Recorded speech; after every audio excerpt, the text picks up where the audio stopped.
Ora então, boa tarde. Eu começo por dizer que a voz me vai falhar várias vezes, como agora. E que ainda não li livro. Portanto, o que vos vou passar é um bocadinho a minha visão e aquilo que eu assisti ao longo dos meses. No dia 26 de dezembro, se bem que a Cátia diz 27, de 2010, pelas 17h30, recebi um telefonema da Cátia. Meio atrapalhada nas palavras, disse-me: Então estou grávida. Seguiu-se a minha furia e durante a conversa diz-me: E agora? O que faço? Eu não sei ser mãe. O Afonso foi um filho planeado e desejado. E foi neste dia que começou a aventura da Cátia e que lá está, do Vasco. Ambos desejavam muito um menino e a expectativa foi grande até dia 26 de abril. A Cátia estava grávida de 22 semanas e finalmente vinha a confirmação. Era um rapaz que estava perfeito. A sensação de felicidade não foi permitida por muito mais tempo. Uma semana e pouco depois, deixava a Cátia internada na maca, com contrações e dilatação. Regressei nesse dia à casa com um aperto no coração, com uma sensação horrível que as coisas não iriam de todo correr bem. Praticamente não dormi essa noite, e esta sensação manteve-se pela manhã e até ir visitar no dia seguinte. Era tão forte este mau presságio que fiz o caminho todo até ao hospital a chorar e a pedir ao tio Nuno que me acalmasse. Pois eles precisariam ver força e não me ver assim. Não era a hora de eu chorar. Entrei na visita, eram precisamente 14h30. Parei à porta do quarto onde estava a Cátia e respirei fundo. Ainda soltei uma lágrima que rapidamente contive e entrei. Fiquei a saber por ela que iria ficar de repouso absoluto até nascer o menino. Eram 23 semanas de gravidez e nessa altura era demasiado cedo para nascer. Havia a esperança que aguentaria até às 30 semanas. Ia nascer prematuro, essa era uma certeza, assim como era uma certeza que a Cátia não se iria mexer daquela cama até ele nascer. E pouco depois o mundo ruiu. Um dos momentos que mais me custou enquanto amiga foi ouvir a Cátia dizer para o Vasco: E se não levamos o nosso bebê para casa? Ainda não tinha nascido, nasceria daí a 20 minutos. A sensação de injustiça e frustração vivia a par e passo com eles e comigo, quando sabia que era impotente e que um colo ou um abraço não eram suficientes para amenizar a dor, e eu simplesmente não podia dar mais. Durante 4 longos meses, a incerteza, a aposta, o investimento, o medo, a raiva viveram com eles. Ao longo de 4 meses, assistia a apoiarem-se à vez. Um caía, o outro segurava e vice-versa. Assistia a tornarem-se mais fortes como casal, o que era um risco, vista a situação. Contava cada dia que passava, aposto que eles chegaram a contar minutos.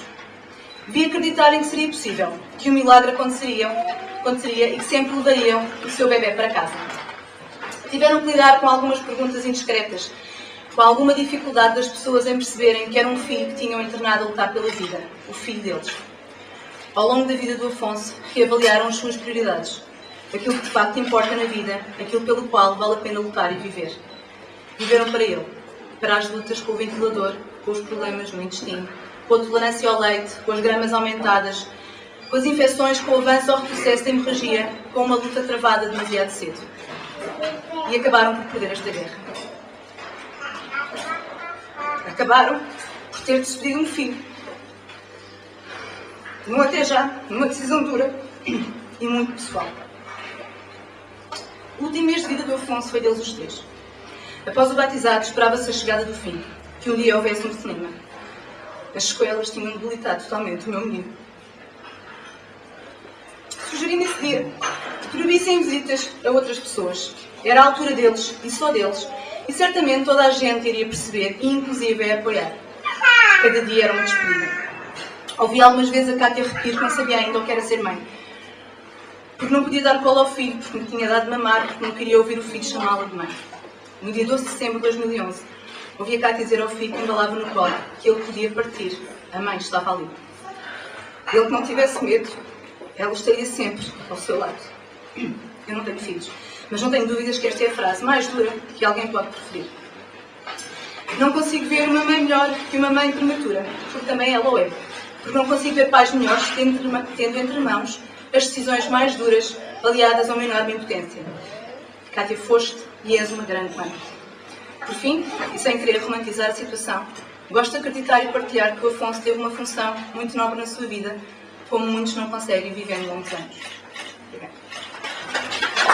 Acho que chega finalmente a minha vez.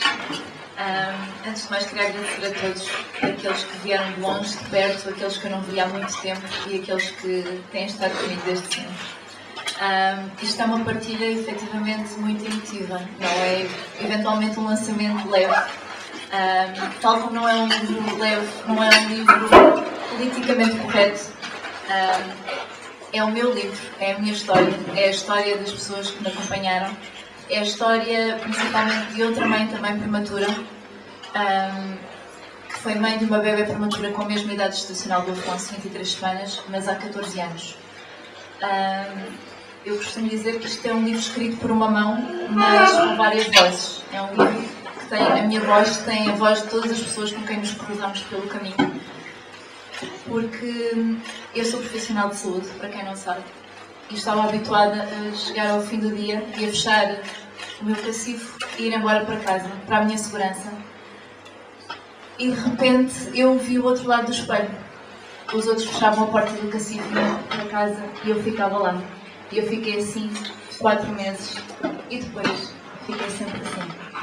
É uma sensação de vazio, é uma sensação de injustiça, como a Vanessa disse.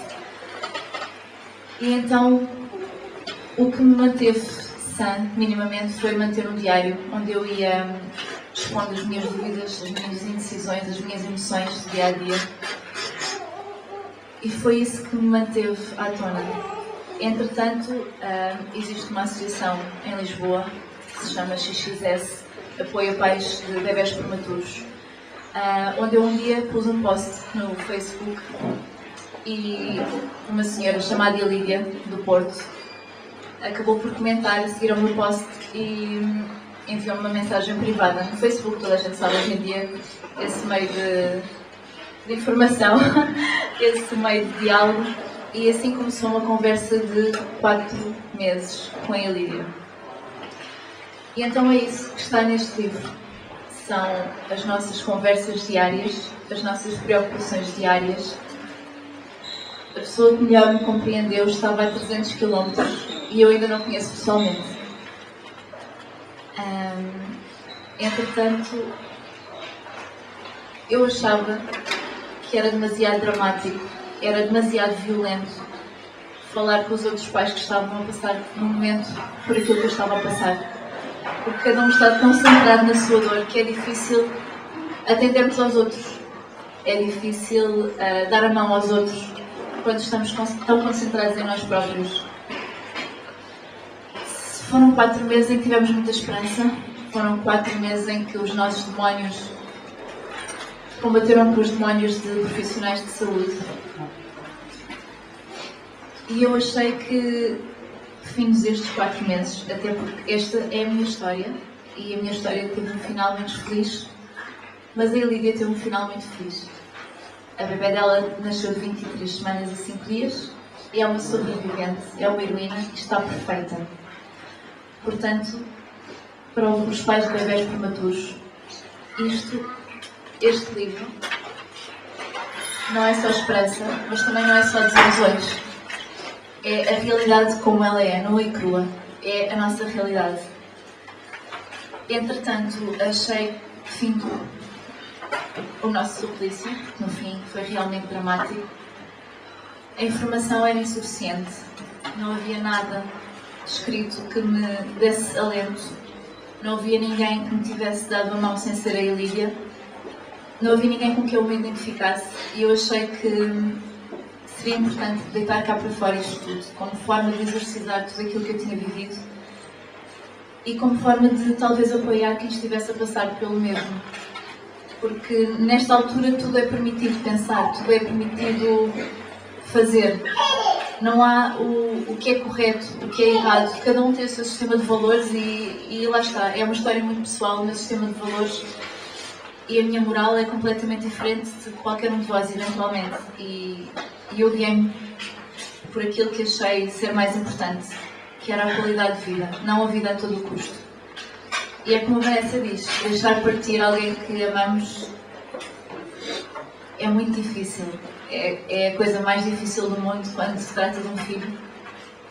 Porque devia ser completamente ao contrário, não é? Nós devíamos partir antes dele.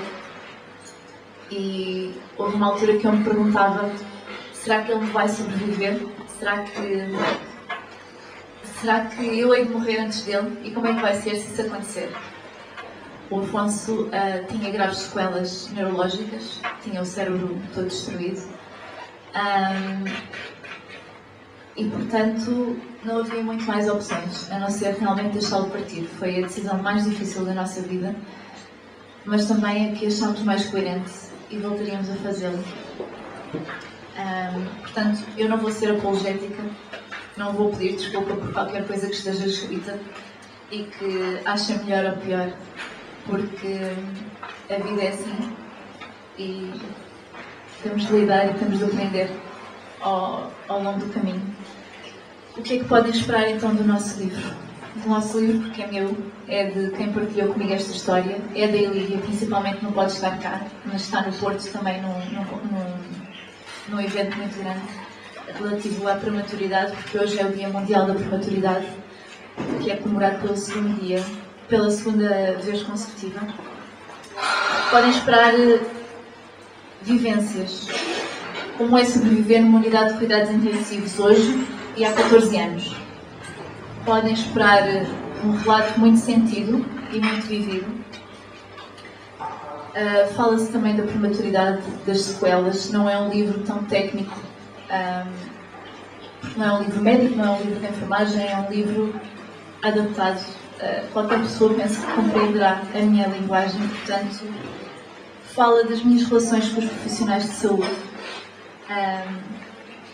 e fala principalmente do que é um filho prematuro, o que é viver 4 meses numa unidade de cuidados intensivos. Principalmente quando o nosso filho nasce e nos dizem: o seu filho ainda não está formado. Eu, que sou profissional de saúde, passo-me tudo pela cabeça. Não está formado, não tem um braço, não tem uma perna, não tem uma parte. Não está formado é por dentro. Ele por fora era perfeito. Se pensarem num bebê condensado, com 715 gramas, era o Afonso. E o Afonso foi o que nos uniu enquanto casal, foi o que nos uniu enquanto amigos. E como tal, eu quero que pensem nisto não como uma história dramática, mas acima de tudo como uma história de amor. E é isso. Obrigada.